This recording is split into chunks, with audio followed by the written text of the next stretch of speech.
Okay, so interwebkaiju here. This is King Kong Cola. So twist off? It's not a twist off. It's okay. We have a, what do we got? What's this called? The brewski. Just a key to open brews, and I guess this King Kong Cola. It's oh, didn't work too well. There we go.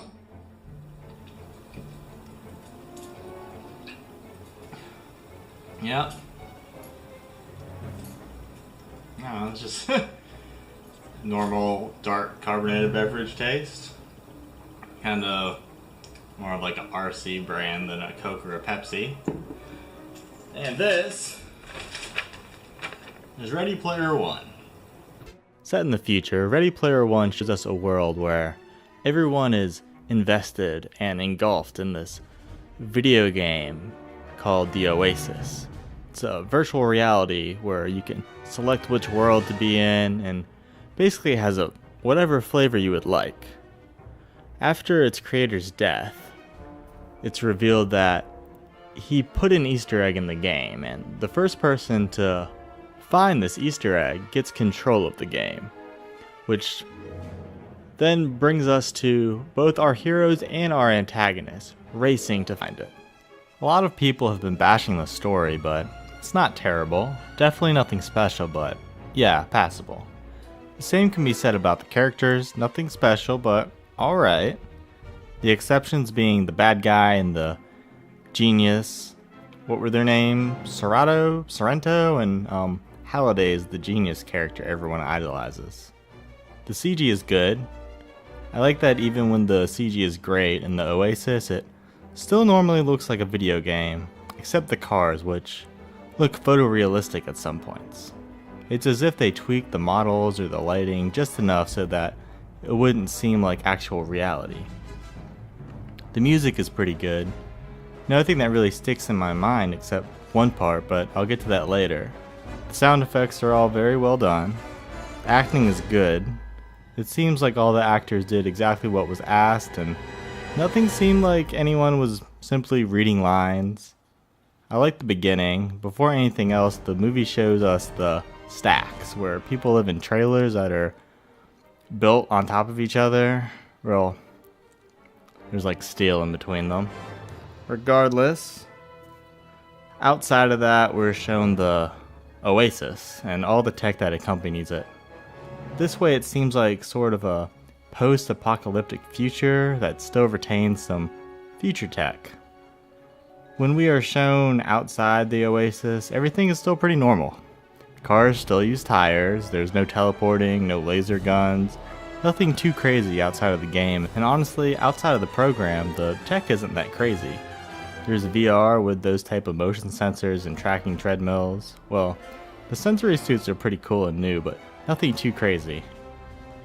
I really like this, how it makes us expect like everything is like the stacks, and then we go out and it's not. It's more normal than you'd expect for this time period. The camera work is okay, though one scene when the big baddie and his accomplice or employee are walking, it bobs really hard. I thought it was probably to mimic their footsteps, but then it cuts to them standing still and the camera work is still awful. It's really just that one part though, and it just kind of makes me wonder why it's just that one scene. The action scenes are fast and it's okay. There are some cool scenes, but most of it's so fast, both in terms of action and scene cuts, that barely any of it actually sticks with you. The quickness of the action basically is found in all the other parts of the film too, which is somewhat bad for certain aspects, but the movie is long and it really does help it not drag too much. The movie does some good callbacks to itself. At one point I was like, how are they not going to use that, and why did they even show it?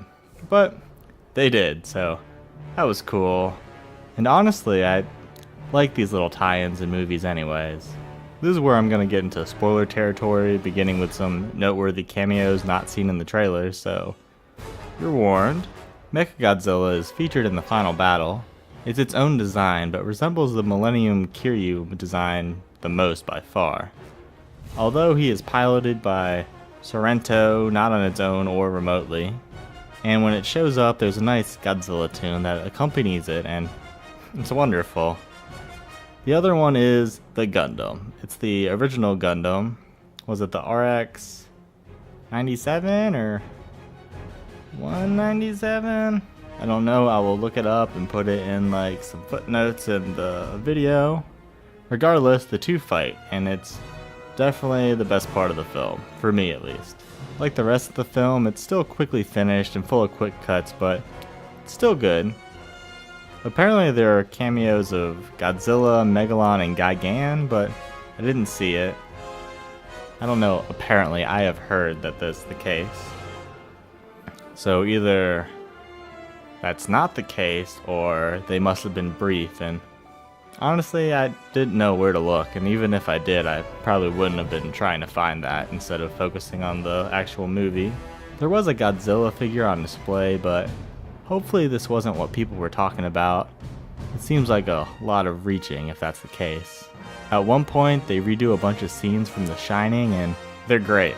The visuals are probably more striking than the Kubrick version, and pretty scary at times. Which, the horror aspects of the film, while brief, are fantastic. At one point, all the real-life players whose avatars are best friends in the game magically get together. Like, first two of them do, and it's fine, but then the rest do, and it's a bit too convenient that this is possible. Oh, King Kong's in the movie. I think he may have been in the trailers, but he's great as well. I kind of forgot him due to him being at the beginning and being buried in the midst of all the many cameos that come afterwards. All the borrowed characters that appear in cameos actually seem to be handled responsibly and pretty well, though again, they're all extremely brief other than Mechagodzilla, Chucky, the Iron Giant, and the Gundam. Who, all of those are name dropped, by the way, if you're into that type of information. Oh, and the T-Rex. I'm assuming it's the one from Jurassic Park. It's in the city attacking cars. It's really cool. Probably cooler than Jurassic Park 2, to be honest. There's also a Terminator 2 joke. It's the one that's common in pop culture media, but I still always enjoy it, and for some reason, still never expect it. So that was Ready Player One. Definitely relies heavily on its borrowed IPs for entertainment factor, but doesn't mean it's terrible. It does what I'm pretty sure it's set out to do, so there's that. I will recommend it. The fight scene is great. It's stuck in my mind. If I had it on DVD, I'd definitely watch it a couple more times. If you have any movies, TV shows you would like me to review, leave a comment below, and thanks for watching.